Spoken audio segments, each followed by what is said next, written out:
시험을 받을 때와 무거운 큰 짐이 있을 때에 주께서 그때도 같이 하사 언제나 나를 도와주시네. 언제나 주는 날 사랑하사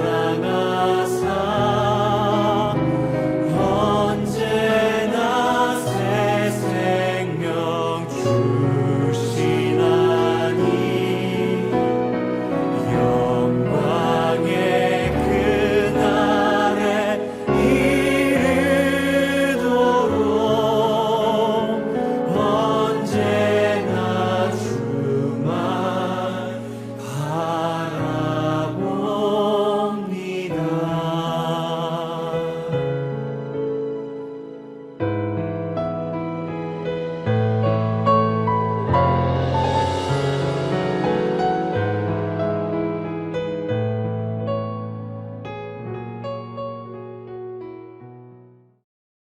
할렐루야 성도님들, 오늘은 고난주간 세 번째 묵상 말씀 마가복음 14장 53절에서 65절을 같이 보도록 하겠습니다.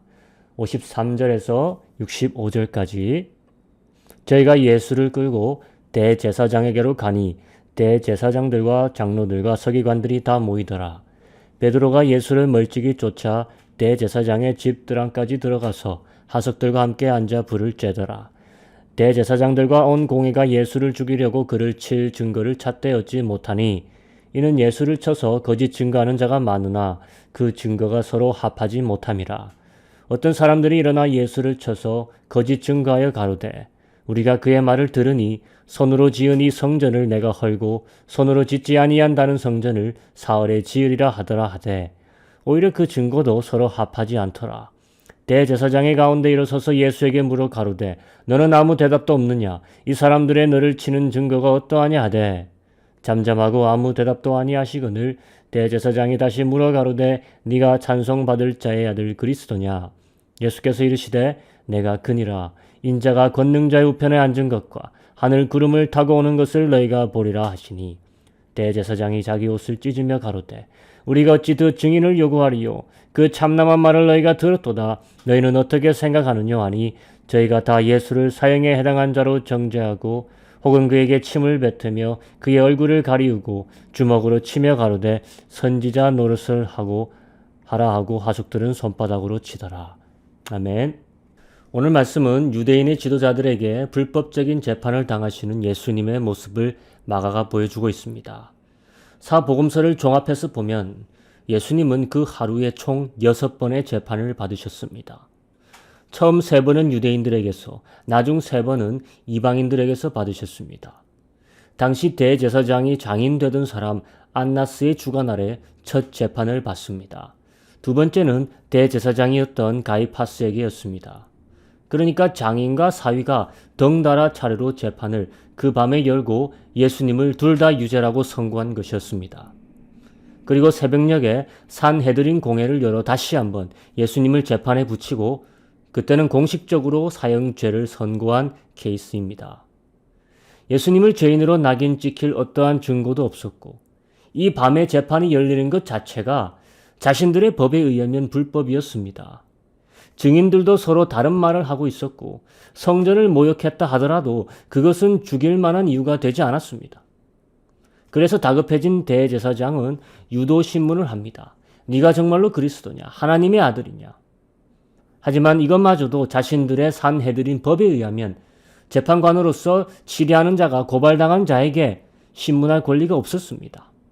고발하는 상대와 변호인들이 해야 할 일이지, 그러니 이 모든 과정이 불법으로 악취가 나는 재판 과정이었다는 것입니다. 이미 죽이기로 마음에 작정하고 모든 정의를 무시하고 훼손하면서까지 어떻게든 예수를 유죄로 선포하려고 안간힘을 쓰는 모습이었습니다. 이들이 예수를 죽이고자 했던 이유는 어떻게 보면 나름대로 민족을 위해서다 라고 할 수 있는 애국이라는 가치 뒤에 숨을 수 있었겠지만 우리는 이제껏 마가복음을 보면서 종교 지도자들의 본심을 잘 알고 있습니다. 장인과 사위가 운영하고 있던 것은 종교적 카르텔입니다. 계속 그들의 집안이 유대 종교 사회에서 권력과 돈을 거머쥐고 있는 것. 예수님은 그들만의 세상을 흔드는 위협적인 요소였기 때문에 없어져야 될 분이셨습니다. 성전에서 예수님은 이 집을 하나님께 기도하는 만민의 집이라고 선포하셨을 때 자기의 집이라고 생각한 그들은 상당한 위험을 느꼈습니다. 채찍을 만들어 상인들을 성전에서 쫓아냈을 때, 새롭게 운영될 성전의 시대를 사람들에게 선사했을 때 사람들은 환호했습니다. 하지만 반대로 그들에게 있어서는 돈줄이 끊길 일이었습니다. 이런 불법을 통해서라도 그들은 살아남아야 하기에, 아니 번영해야 하기에 예수는 없어져야 할 존재였습니다. 그분이 설사 하나님의 아들이라 하더라도, 그들의 왕이라 하더라도 그것은 중요하지 않았습니다. 왜냐? 이미 자신들이 왕처럼 군림하고 있기 때문입니다. 예수님께서 예루살렘에 들어오신 날 비유로 새를 얻어 농사를 하게 된 농부들을 말씀하신 적이 있습니다. 한 사람이 포도원을 만들고 산울로 두르고 구유자리를 파고 망대를 짓고 농부들에게는 새만 주었죠. 때가 돼서 농부들에게 포도원 소출을 원하여서 종을 보냈었지만 이 새를 받은 농부들은 오히려 종들을 심히 때리고 거저 보내고 더러는 죽이기까지 했습니다. 마지막에 땅의 주인은 자신의 아들을 보내면 그래도 공경하리라 생각하고 아들을 보냈지만 그들의 생각은 달랐습니다. 이를 죽이자. 이는 상속자니 이를 죽이면 이 땅이 전부 우리 것이 되리라. 이렇게 모의하고 아들을 죽였다 했습니다. 예수님은 그 비유를 들면서 그때 모여있던 자들에게 이렇게 이야기했습니다. 그 포도원 주인이 어떻게 하겠느냐. 성도님들, 세상의 권력을 맛보고 누리고 있는 자들에게 있어서 예수님은 없어져야 될 존재입니다. 이것은 어떤 사람이 그 자리에 올라가더라도 비슷한 상황이 될 것입니다. 사람에게는 탐욕과 살인이 가득하기 때문입니다. 공의보다는 자신의 이득이 우선입니다. 예수님이 수십 번 다시 오시더라도 역사는 되풀이되고 또다시 수십 번 예수님은 십자가에 달리실 것입니다. 변할 수 없는 인간의 마음은 변할 수 없는 인간의 끝을 이야기합니다. 멸망입니다. 심판입니다. 이것을 막을 길은 없습니다. 하지만 예수님은 이 변할 수 없는 인간의 운명을 바꾸시기 위해서 오신 것이라는 겁니다. 그분만이 하실 수 있기에 그분만이 하신 것이고 우리는 오늘 이런 불의한 일들이 그에게 행하여지는 것을 보게 됩니다. 하늘 아버지의 아들이 땅에서 재판을 받습니다. 아주 치욕적이고 불법적인 재판을 받습니다. 그것도 하나님을 가장 공경하고 하나님의 법을 수호하고 가르친다는 종교 지도자들에게 이런 수모를 당하고 있습니다. 죄의 판결이 나기도 전에 그들은 예수님을 때리고 침뱉고 핥히고 수염을 뽑습니다. 자신의 밥그릇에 위험을 느낀 자들은 그 밥이 어디서 오고 있었는지 감사하는 것은 고사하고 오히려 밥을 주는 사람을 물어버리는 것입니다.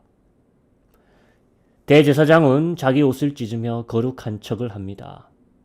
자신이 하나님을 대변하는 것처럼, 하나님을 대변하여 분노하는 것처럼 행색하고 있지만 거기엔 어떠한 거룩함도 성결함도 없는 회칠한 무덤일 뿐입니다. 하나님의 말씀을 내세워 한 사람을 심판한다는 자들이 그를 구타하고 침뱉고 하나님의 말씀으로 오히려 모욕하고 있습니다. 65절을 보면 혹은 그에게 침을 뱉고 그의 얼굴을 가리우고 주먹으로 치며 가로되 선지자 노릇을 하라 하고 하속들은 손바닥으로 치더라. 그럼 그동안 예수님의 제자들은 어디에 있었습니까? 베드로는 예수님을 멀찌감치 따라가며 이 모든 것을 봤습니다. 그는 몇 시간 전만 해도 다른 이는 모두 주를 떠난다 해도 나는 주님과 함께 죽으러 가겠습니다. 이렇게 고백했습니다. 그들이 겟세마네 동산에서 주님께 처음 손을 대었을 때 그래도 베드로는 용기가 있었죠. 칼을 빼들어 적들을 쳤습니다.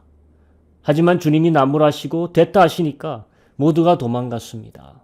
더러는 자신이 입던 옷도 벗어두고 발가벗은 채로 도망갔습니다. 부끄럽고 창피한 모습이죠. 베드로는 따라간 곳에서 그를 추궁하는 여자 종에게조차 자신은 예수님의 제자라고 말할 용기가 없었습니다. 14장 71절을 보면 그가 맹세하고 저주했다 합니다. 예수님을 알지 못한다고 맹세와 저주까지 했다고 합니다. 이런 것을 보면 우리는 한순간도 우리의 의지와 뜻에 자만해서는 안 될 것입니다. 우리의 힘으로 우리가 예수님을 끝까지 부인하지 않을 것이라는 것은 자만입니다. 베드로는 그의 힘을 다해 지금 예수님을 부인하고 있습니다. 자신이 살기 위해 예수님을 부인하는 것. 자신이 더 잘 살기 위해 예수를 죽이는 것. 그래서 인간은 공의와는 거리가 먼 존재입니다. 공의로운 척 상황이 허락하니까 하는 것입니다. 공의로운 척 사회가 요구하니까 하는 것입니다. 나한테 좋은 것이니까 하는 것일 수 있습니다. 우리에게는 공의라는 척도 자체가 늘 유동적인 것입니다. 내가 잘 되는 게 공의이고 내가 사는 게 공의입니다. 그것이 하나님이 원하시는 공의라고까지 말할 수 있는 존재가 인간인 것입니다. 여러분, 우리는 우리 자신에게 속는 자 되지 않기 원합니다. 오로지 예수님을 주목하기 원합니다. 마지막 순간까지 스스로를 부인하지 않으시고 하나님을 부인하지 않으시고 자신의 미션을 부인하지 않으신 분 예수님만이 공의를 지키신 분이시고 공의이신 분이십니다. 공의의 잣대를 앞에 두고 지금 공의를 논하면서 그를 죄인 취급한 이 세상에 우리는 환멸을 느끼기보다는 이것이 우리이고 육신의 약함이라는 것을 인정할 수 있게 되길 기도합니다.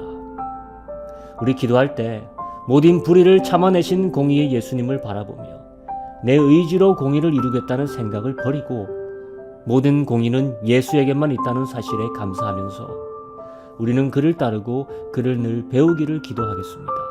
그가 하신 말씀들을 기억하고 또 회개하고 또 회복하고 주님의 성령이 우리를 이끄시길 이 한 주 기도하겠습니다. 같이 기도하며 나아가겠습니다. 하나님 아버지 감사합니다.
비로소 거듭나니 이 세상에서 내 영혼이 하늘의 영